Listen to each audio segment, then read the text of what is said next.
Oh, it is 8:32. I don't know where the morning's going. This is Breakfast with Stephen and Anne. Amazing, isn't it? Let's take a look at today's newspapers. Front page of the Times this morning, the family of the escaped alleged terrorist Daniel Khalif appealed last night for him to give himself up, and the search is going into its fourth day today. The Telegraph leads with net zero obsession has fuelled inflation. Oh, we wonder what had done it. With the former Bank of England governor saying it shouldn't be the bank's top priority. And then in the Mail, I'll fight doctors who say I should be left to die, on the front page of the Daily Mail this morning. A seriously ill teenage girl has vowed to fight the doctors who she says want to impose on her certain death. Woke judges under attack and ministers must stop bowing to human rights rulings, says the Express. And the Mirror, miss you, Granny. And that's on the front page. Harry and William paid their separate tributes to their beloved grandma, of course, Queen Elizabeth II, yesterday, a year after her death. Let's go through the papers in a bit more detail. Joining us once again, journalist Ella Whelan and political consultant Emma Burnell. Ladies, good morning. Good morning. Morning. Let's kick off, Emma, with the FT weekend, looking at concrete, the rack concrete. Yeah, so it turns out the FT have this quite interesting story that over 2 years ago there was a recommendation to government that they should start cataloguing which buildings have this rack concrete in it. This was supported by the Institute of Structural Engineers, so the people who know what they're talking about, saying, this is going to be dangerous. You've got to start, at the very least, auditing where it is so that you know. And they didn't do it. They didn't take up that recommendation. So, of course, now there's just been this mad scramble. Do you have a rack in your building? And, of course, it started with schools, but we know it's in hospitals. There's a story today that it's in theatres, something that's obviously very close to my heart. So it's just, it's one of those things where they saved a penny and are spending a pound. Yeah, but I mean, to put it into a wider context slightly, presumably this advice was also passed on to the SNP government, was also passed on to the Labour government in Wales, and we know none of those have got surveys of this either. I mean, I don't know, because a lot of these institutes are England only. Some of this advice will be directly commissioned by the government, so it would be commissioned advice. So I couldn't speak to that. But, yeah, I mean, there have been failures across the piece to get ahead of this. And it is, I say, there's just all too often this treasury thinking where everything has to be spent within a year and budgeted within a year. And so if you're talking about something that will save you a lot of money in the longer term but will cost money initially, they never go for it. And yet we are just seeing over and over again the effects of that. Yeah, well, we're catching up now. Ella, you want to talk about Gillian Keegan's hot mic moment? Well, just that it follows on, because I don't know if anyone's seen this picture of her sort of looking over the edge of her glasses in that kind of knowing way, which has gone around in all the papers and gone viral on the internet. And this sort of sassy kind of act of, obviously her outburst off camera that then went on camera of, why aren't I cut some slack, why aren't I thanked, is actually quite serious, because, for example, there's news out that she's been, in conversations behind closed doors with a Conservatives in Communications sort of meet-up, networking event, that she described this as sensationalist, the coverage of it as sort of that everybody needed to calm down. And actually, in relation to Emma's point about the fact that we knew, it doesn't take, from my mind, a rocket science to understand that if you're putting in place using material that has a short shelf life, that problems are going to rise in the future. She actually is quoted as saying, this has been bounced around for a while in Whitehall. She says, in government, people often write down what other people should do, and it gives them the problem without the cash funding enough. So she's kind of, it's this terrible, sort of PR act of deflecting and making it all about herself, which I think says something about the current state of sort of careerist politicians, which is that this actually hasn't got anything to do with Gillian Keegan and her work ethic or anything like that. This is a long-standing problem. It has been a problem for years, and it does bring to mind Grenfell in the same in relationship to cladding. There is, shortcuts, whether it's in terms of inadequacy or in terms of money saving. But isn't part of the issue with this that Yeah, you're right. I mean, it's such a long-term issue. There should have been thought about this decades ago. But when something goes wrong, immediately the opposition and some of the papers are trying to pin it on the government. This is the government's fault. Like Grenfell was the government's fault. Well, it just isn't that simple, is it? No, it isn't that simple. And there are, I mean, we know that there are, in particular in relation to Grenfell, the picture was quite complicated in terms of how far back the blame and the chain of events went. And it was actually a lot of these things shouldn't be used as party political issues. But if you have an education secretary who is essentially saying, ugh, why am I having such a hard time because we've had to close down all these schools, followed by, her having been preceded by Gavin Williamson, and we know what a great education secretary he was. Yeah. You do have to start saying, OK, if you hope... I think the important point is, if you hope to be in power post-2024, get your act together. I find fascinating her stance on this, her image. Yeah. Because I don't believe for a second it was a hot mic moment. No. She knew she was on mic. No politician. She'd actually, if you look at the video, she'd checked her mic. She was sort of going to take it off and then left it on and then had the outburst. And that picture you just showed us is so savvy. Yes. That woman is positioning herself. That picture is very deliberately referencing the film The Devil Wears Prada. And the thing about The Devil Wears Prada, and I was thinking very particularly about this. One of the points that the devil in the film is the boss of this magazine, basically Vogue. Yeah. But what the point in that film that is made really clearly is that she's incredibly good at her job. She's incredibly hard to work for, but she's incredibly good at her job. Gillian Keegan has not earned a Devil Wears Prada moment. But that's what you believe she was going for. Yeah, absolutely, 100%. Yeah, interesting. And that's why she said what she said. She knew she was on mic. Yeah, she just wanted to come over as a very hard, feisty woman. She didn't have much of a public image. Now... No, we all know her. We all know her. We know who she is. She's... Give her 6 months, she'll be on I'm a Celebrity. Well, we shall see. I mean, I think you're right. She knew the interview had stopped half a second earlier. Yeah. And she had fiddled with her mic and left it on. She knew that mic was still on her. And she knows, they all know that, and the reporter was still standing in front of her and the camera was still on her. I'm sorry, that was not a hot mic moment. No. Emma, let's have a look at the Bank of England. Their net zero obsession, fuelling inflation, says a former governor. Yeah, see, I once again, I'm bringing this back to short-term thinking. It may well be that the investments that we need to make in order to get to net zero, in order to make sure that we are, both in terms of climate change, but also in terms of energy security, are going to cost us money at the moment. But if you think net zero is fueling inflation, wait until 20 years down the line and climate change is even worse. I mean, our economy will be in the toilet. So frankly, once again, I'm just fed up of these economists who just seem to think everything happens in 6 months. Yeah, but I suppose the issue with this is things have to be paid for, but there's pain and there's pain. There is. Cripple the entire nation. And what I'm saying is, you think we're in pain now, you wait and see what it's going to be like in 5-10 years' time.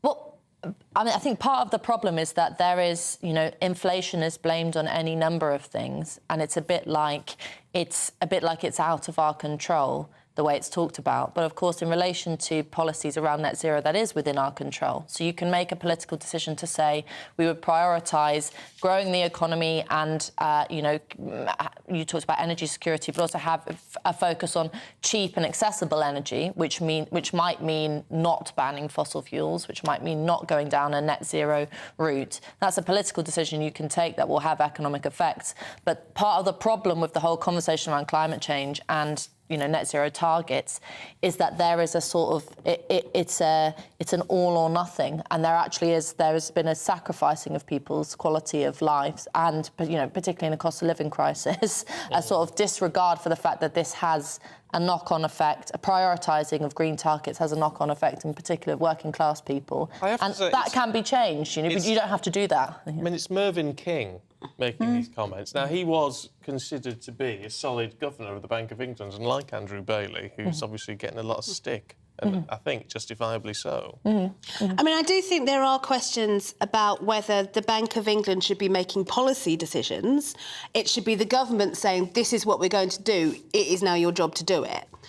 But because of Bank of England independence, they are having to factor into their economic decision-making the things that are going to affect our economy.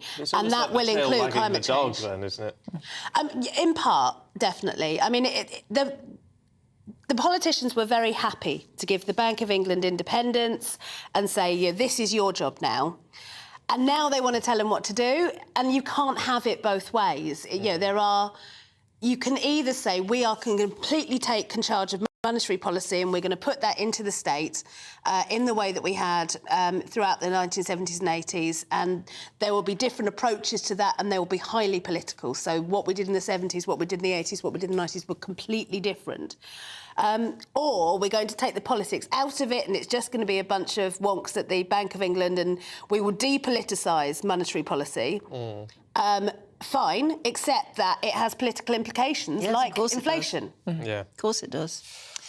Should we change tack entirely, Ella, and go to William and Harry paying their separate tributes to the Queen yesterday? Yes, so obviously it's no stranger to anyone, this story about the breakdown in royal familial relationships, and the Mirror goes into detail saying that they're all doing their own kind of private thing. So Harry was in Windsor, King Charles was in Balmoral and William was in Wales. And obviously they're all carrying out their various royal duties in the different areas. But I suppose there is a question mark still over this. Charles has been held as surviving his first initial period as king, and has been talked about as a bittersweet moment. On the one hand, mourning his mother. On the other hand, having managed to succeed so far. But there is this big question over a family that's meant to be an inspiration to the nation, that's supposed to be looked at as the perfect family in a way. A uniting influence. Yes, it's obviously far from it. And the influence, it's actually, even as someone who isn't a monarchist, of which I'm not, it's fascinating to look at the influence of celebrity, from the sort of Harry and the Spare documentary part to the changing traditions within the family themselves. Even William being quite different from Charles. But isn't this making something out of nothing? In the sense we're saying, oh, well, the two grandsons were miles apart. They weren't together. But no one says, well, William wasn't with his father because William was doing duties in Wales. I mean, you wouldn't actually expect them to be there. Where was Anne? Where was Edward? I mean, they were all just doing their own thing and taking their own time, weren't they? Well, I suppose it's, yes, but in a way, this is what the royal family has left, which is what it can. I'm sure they don't appreciate headlines like this, but what they have left is their celebrity factor. And I think as much as Harry is quite obviously playing on that with his various deals in wherever, Netflix and elsewhere, I think it's also the case that the young royals, William and Kate, understand the power of celebrity and want to harness it much more than they're just different flavours of celebrity, really. Exactly, yeah. Which is, well, fair point. You can't have your royal cake and eat it, kind of thing. No. Unless it's a Battenberg. Clever. Far too intellectual for this. Far too political too. We're talking politics. Rishi Sunak wants to be PM until 2030. Yes, Gosh. I only wanted to do this story because I've come up the line with that's wishful thinking. Oh, very good. He's he's briefing out that he's suddenly very, very bullish. But equally, there are behind-the-scenes briefings in Tory-friendly newspapers like The Mail that he's incredibly nervous about his conference speech and how well that's going to go down. I mean, I think there is a real sense within the Conservative people that I speak to that it's kind of over and they are allowed just as zombies walking to doom. Democracy... are Labour any better at being looking like zombies? Labour are bullish. They're looking like they're going to go into government rather than come out of it. Do they? Yeah. I mean, the way the polls are, it's... No, the polls are good, I know. But they are... I mean, I think Labour are going to have to spend the next year making the case for them into government. But frankly, in terms of energy, it's like night and day. It really is, in terms of where the energy is, how people are feeling, the optimism. I mean, the joy of democracy is we don't know. I mean, it might turn around. It has happened before. It happened in 1992. That's the year that is scorched onto every Labour member's soul. But you have to do something to turn it around. Well, I think that's the sense of overall sort of zombiness, Anne, that you might be feeling. I've been feeling as well, which is that even there are Conservative MPs who say, admittedly, we need a period in opposition. It's fine. I'm not even, you know, I'm not. Yeah, but they're sort of they've admitted defeat. Yeah. On the other hand, the Labour Party seems to have admitted success. So it's you say bullish, I would say kind of being arrogant in terms of refusing to give any detail on anything, which is OK. It's relatively normal coming up to an election campaign. David Blunkett did an enormous piece in the Telegraph yesterday saying that he felt that it would be a miracle for Labour to win it. Well, yeah, this is the thing. I think there's a level of arrogance because actually if Labour wins, it will be because the Conservatives have been so poor, not because there's this surge in dynamism for a Labour government. And I don't know about viewers at home looking forward to 2024, but I am incredibly depressed about the idea of an election because I am not excited by anyone. I mean, I rarely am, but particularly this time round, it just feels miles away from 2019 or any other previous election. Yeah, it's as someone on the left, I'm quite glad it's miles away from 2019. I was not a big Boris fan. But yeah, I mean, I do get there is not yet a level of enthusiasm about Labour, and they've got to turn that around. Well, maybe we all need to just go home and cry into our which young men will not do, according to the Telegraph. You know, stop the press, headline news, young guys don't like crying in front of each other. I mean, I think probably a lot of us knew that it's not like Who does these surveys? You know, well, this was actually YouGov. The reason I decided to do this was because it was YouGov, and it's, you know, came off of the back of the news around Andrew Tate and his influence and obviously his alleged crimes. And the YouGov poll found that 58% of 18 to 24-year-olds will try not to cry in front of their other male friends. Now, the question I want to ask is there anything wrong with that? And, you know, I think emotional... Is there anything wrong with them crying or not crying? Or not crying. There's this kind of interesting thing, a discussion about boys, which is that I think we all know that there's some kind of problem with maybe being able to feel emotional in public.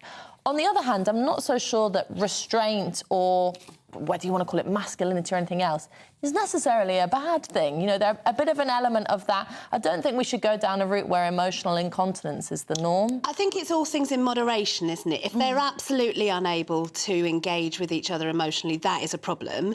If, on the other hand, they're all sitting around watching Brief Encounter every Saturday night, crying into their hankies, that probably is also not the way to go. That would be a bit of a worry, wouldn't it? It's different. We are different and we do it differently. Express things differently. I said to my husband, who met up with his friend, I said, well, what, you know, I did a classic thing. What did you talk about? Give me all the details. And it was, you know, very light on detail. I said, well, isn't that a problem for you? He said, no, we get along just fine, thank you very much. And it was like, you know, go away. We don't do things like you. Yeah. And I think there is an issue to be talked about with young men. It's a fascinating area, particularly in relation to the Andrew Tate influence. But just telling them they've all got to sob a bit more, I think, really isn't the solution. It feels a bit facile. Yeah, yeah. Yeah, it does a little bit.